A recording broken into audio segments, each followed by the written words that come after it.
क्रांतीसूर्य महात्मा ज्योतिबा फुले आणि सावित्रीबाई फुले यांच्या जीवनावर आधारित सत्यशोधक हा मराठी चित्रपट येत्या 5 जानेवारी रोजी राज्यभरात प्रदर्शित होतोय।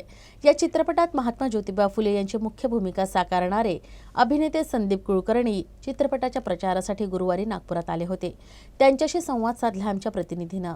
समाजाला सत्य आणि मानवतेचा मार्ग दाखवणारे क्रांतीसूर्य महात्मा ज्योतिबा फुले आणि सावित्रीबाई फुले यांच्या जीवनावर आधारित मराठी चित्रपट सत्यशोधक येत्या 5 जानेवारी रोजी प्रदर्शित होतोय। या चित्रपटाच्या प्रचारासाठी महात्मा ज्योतिबा यांची भूमिका साकारणारे अभिनेते संदीप कुलकर्णी माझ्यासोबत आहेत। संदीप दादा, नागपुरात आणि यूएन न्यूजमध्ये खूप खूप स्वागत आहे। धन्यवाद। कसे आहात? मस्त मस्त, व्हेरी नाईस। सत्यशोधक हा चित्रपट येत्या 5 जानेवारीला प्रदर्शित होतोय।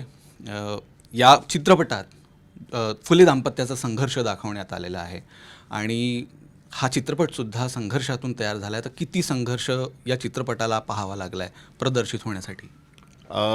जवळजवळ एक 3-4 वर्षाचा तरी म्हणजे प्रॅक्टिकल म्हणजे शूट सुरू झाल्यापासून, कारण कोरोनाचा एक साधारण दुसरा जो फेज आहे तो मध्ये आला, आम्ही सुरू केलं आणि मग त्यामुळे ऑब्व्हियसली जेवढे चॅलेंजेस बाकीच्या सगळ्या बिझनेसेस आणि पर्सनली आल्या तशाच इकडेही आल्या। काही लोक आजारी पडले, काही लोक हे प्लस काही फायनान्सेस ड्रॉप झाले वगैरे, असं सगळंच होतं, कारण सगळ्यांना फायनान्शियल कन्स्ट्रेन्स होता, चॅलेंजेस होते। पण हे म्हणजे नंतर असं झालं की काही खूप या विषयाशी निगडीत किंवा ह्या विषयाशी प्रेम असलेली लोक जॉईन पण झाले।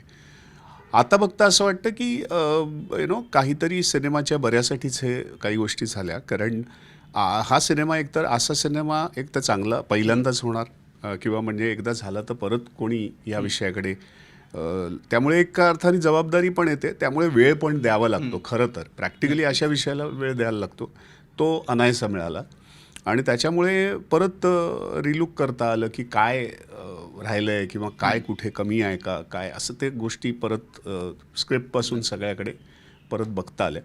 त्यामुळे एका अर्थाने असं वाटतं की अरे वा, आता जरा एक समाधानकारक काहीतरी वेळ जो मिळालेला आहे तो बरा झाला। येस। महात्मा ज्योतिबा फुले यांची भूमिका आपण साकारत आहात, तर किती दडपण होतं तुमच्यावर, किती अवघड होतं ही भूमिका साकारणं, आणि तुम्हाला ॲज अ ॲक्टर म्हणून किती अभ्यास करावा लागला या भूमिकेसाठी? अभ्यास करणं आणि हे करणं तर म्हणजे काय म्हणतो त्याला, हा ॲक्टरचं कामच आहे, म्हणजे त्यात काही असं वेगळं नाही आहे, कारण असा स्पेशली रोल मिळाला तर तेवढं तर करावंच लागतं। पण मुळात मला हा सुरू करायच्या आधी माहिती नव्हतं की ह्या दोघांचा आवाका की ह्या दोघांचं विजन काय आहे।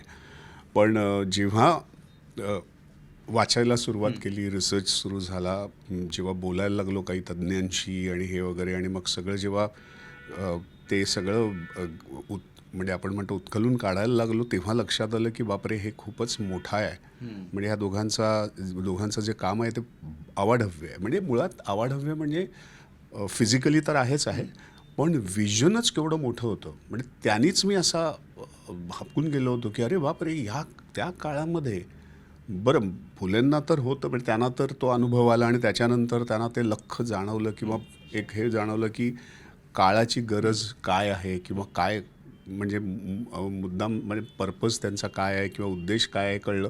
पण सावित्रीबाईंना पण तेवढ्याच कन्व्हिक्शननी हे करता आलं किंवा करायला वाटलं। हा एक फार मोठं विलक्षण दोघांचं हे आहे। आणि प्लस मी नेहमी म्हणतो जसं ते दोघं म्हणजे 2 शरीर आणि 1 आत्मा असे कायम नंतर होते त्या अख्ख्या प्रवासात, हे विलक्षण आहे। म्हणजे हे आत्तासुद्धा आपल्याला बघायला मिळत नाही किंवा फार कमी बघायला मिळतं। असं आपण बऱ्याच भूमिका साकारत असतात आणि या भूमिकेतून तुम्हाला म्हणजे यांच्या जीवनातून तुम्हाला काय शिकायला मिळालेलं ही भूमिका साकारताना, आणि या चित्रपटातून काय संदेश जाणार आहे? म्हणजे काय मिळाल्यापेक्षा काय उलगडलं असं मी म्हणेन, कारण आता तर कुठे काही दालनं उघडली किंवा खिडक्या उघडल्या आणि असं वाटलं की अरे बापरे, हे आपण काय करत होतो किंवा काय करायला पाहिजे असं थोडंसं वाटलं, आणि आता ते कुठेतरी त्याची सुरुवात झाली असं म्हणेन। पण प्रेक्षकांसाठी तर एक वेगळा मस्त अनुभव असेल। मस्त म्हणजे एवढ्यासाठी की एकतर तो त्या काळातला त्या दोघांमधला सगळा तो प्रवास, कारण काय ना, त्या दोघांना पण असं संघर्ष शब्द म्हटलं तर कदाचित पटणार पण नाही. ते म्हणाले हे तर कामच होतं, हे आमचं म्हणजे त्यात काय संघर्ष असं त्या, आणि त्यांचा ॲटिट्यूड पण तसा होता किंवा तसंच होतं ते सगळं. म्हणजे हा छोट्या छोट्या संघर्षाकडे त्यांनी कधी पाहिलं पण किंवा त्यांच्याकडे कधी त्याचं संकट म्हणून पण नाही वाटलं त्यांना. पण बेसिकली लोकांना हेच अनुभवायला मिळेल की अरे आपण छोट्या छोट्या गोष्टी घेऊन बसतो आणि इतके छोट्या छोट्या घेऊन आपण ना त्याच्यासाठी त्रागा करतो किंवा मिळाला नाही किंवा काही आपण त्याच्यासाठी एक निगेटिव्हिटी येते. हे पाहून असं वाटतं की अरे बापरे, म्हणजे आपण किती खड्ड्यात आहोत असं ते होतं. तर एका अर्थाने तो एक अनुभव मिळेल आणि दुसरी गोष्ट येणाऱ्या पिढ्यांना एक छान प्रेरणा मिळेल की आयुष्यात काहीही करायचं असेल त्यांना जसं वाटेल तसं ते बिंदास करता येईल. त्याच्यासाठी जे काही तुम्हाला पॅशन लागतं, जी तयारी लागती, हे सगळं तुम्हाला तुमच्या स्वतःमध्ये असतं. ते आपण फक्त ते कधी काय म्हणतो त्याच्या आपल्याकडे लक्ष नसतं किंवा आपण कधी त्याच्याकडे नीट पाहत नाही. चित्रपट आहे संघर्षातून तयार झालेला एक खूप दीर्घ काळ लागलेला आहे, 4 वर्षांचा.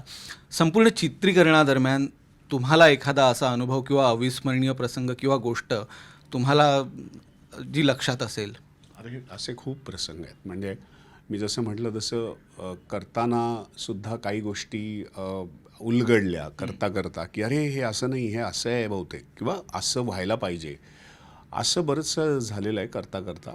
आणि खूप प्रसंग आहेत. म्हणजे स्पेशली सावित्रीबाई आणि फुलेंच्या दोघांमधले जे प्रसंग आहेत ना, ती तर म्हणजे करता असं जाणवलं की अरे हा खरंच या दोघांमधली केमिस्ट्री काय होती आणि ती असायला पाहिजे जी सिनेमामध्ये आहे. आम्ही करण्याचा प्रयत्न केला आहे. नक्कीच. आता 5 तारखेला हा चित्रपट प्रदर्शित होतोच आहे, तर प्रेक्षकांना काय आवाहन कराल आपण? प्रेक्षकांना काय म्हणजे मी तर म्हणतो की खरंच या काय म्हणतो आमच्यासाठी हा एक नुसता सिनेमा नाही आहे, हे एक मोठं प्रोजेक्ट आहे आणि एक प्रवास पण आहे. त्यामुळे आम्हाला इनफॅक्ट हा उत्सुकता आहे की हा सिनेमा जितक्या जास्तीत जास्त शेअर करता येईल हे आम्हाला हवं आहे. आणि प्रेक्षकांनीसुद्धा अगदी सिनेमा 5 तारखेला सगळ्या चित्रपटगृहात लागणारच आहे महाराष्ट्रभर आणि सगळीकडे. तर त्याच्या आधीसुद्धा दे कॅन शेअर आमच्या ज्या सगळ्या हे आहेत आपले गाणी आहेत, ट्रेलर आहे किंवा आमचे जे काही मधल्या शेअर्स येतील ते तुम्ही शेअर करून ह्या सिनेमाला वाढवा आणि मुळात सगळ्या पिढीपर्यंत आणि सगळ्या फॅमिलीपर्यंत पोचवा. नक्कीच संदीप दादा, आपण आमच्याशी संवाद साधला यासाठी खूप खूप धन्यवाद आणि या चित्रपटासाठी तुम्हाला खूप खूप शुभेच्छा. Thank you for that. तर प्रेक्षकांनो, 5 जानेवारीला चित्रपट गृहात नक्की पाहायला जा, सत्यशोधक. कॅमेरा पर्सन मिथुन आदमनेसह मी निशांत, UCN न्यूज, नागपूर.